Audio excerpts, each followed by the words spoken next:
સુરત શહેરમાં પત્નીની છેડતી કરનારને પથ્થરના ઘા મારીને હત્યા કરાઈ।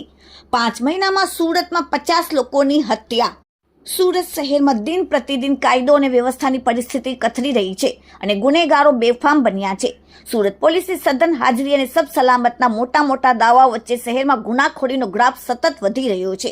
અલથાણ વિસ્તારમાં સતત બીજા દિવસે મર્ડરની ઘટના સામે આવી, જેમાં પત્નીની છેડતી કરનાર રિક્ષા ચાલક રાહુલ રાજપૂતને આરોપી રાજીવ નામના વ્યક્તિએ સિમેન્ટના પથ્થર મારીને પતાવી દીધો। મૃતક રાહુલ પોતાના પરિવારમાં પત્ની અને 2 બાળકો પાછળ છોડી ગયો છે। આ મામલે અલથાણ પોલીસે ગુનો નોંધી આગળની કાર્યવાહી હાથ ધરી, જ્યારે ક્રાઇમ બ્રાન્ચે ગણતરીના કલાકોમાં જ આરોપી રાજીવની ધરપકડ કરી લીધી છે। ફરિયાદ મુજબ સુરતના પાંડેસરા બમડોલી તેરેનામ રોડ પર રહેતો 35 વર્ષીય રાહુલ સિંહ રાજપૂત વ્યવસાયી રિક્ષા ચાલક હતો। તે કેટરસના વ્યવસાય સાથે કામ કરતો હતો।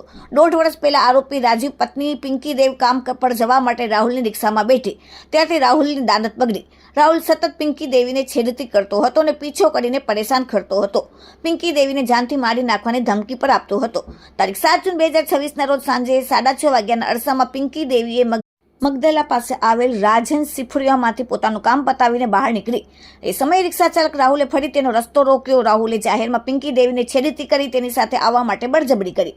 રિક્ષા ચાલકને હેરાન કરતી અસહ્ય બનતા પિંકી દેવીએ તરત જ ફોન કરીને પતિ રાજીવ કુમારને બોલાવ્યો અને રાજીવ કુમાર ઉધના વિસ્તારમાં સંચા મશીન ચલાવવાનું કામ કરે છે। પત્નીની તકલીફ સાંભળીને તાત્કાલિક Magdalla highway C B Patel cricket ગ્રાઉન્ડની બાજુમાં મંગલમ હાઇટ્સ તરફ જતા રસ્તા પર પહોંચી ગયો, જ્યાં પતિ રાજીવ કુમાર અને રિક્ષા ચાલક વચ્ચે ઉગ્ર બોલાચાલી થઈ। મામલો ઝઘડા પર પહોંચ્યો। ગુસ્સાથી લાલચોળ થયેલા પતિ રાજીવ કુમારે આવેશમાં આવીને નજીકમાં પડેલા પથ્થરો ઉઠાવીને માથાના ભાગે એક પછી ઉપરા ઉપરી ઘા ઝીકી દીધા।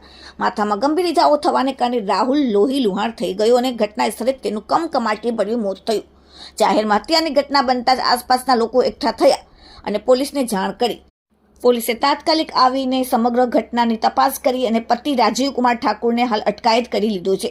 પોલીસે ગુનો નોંધીને આ મામલે આગળની તપાસ હાથ ધરી। Bureau report, daily India TV, Surat.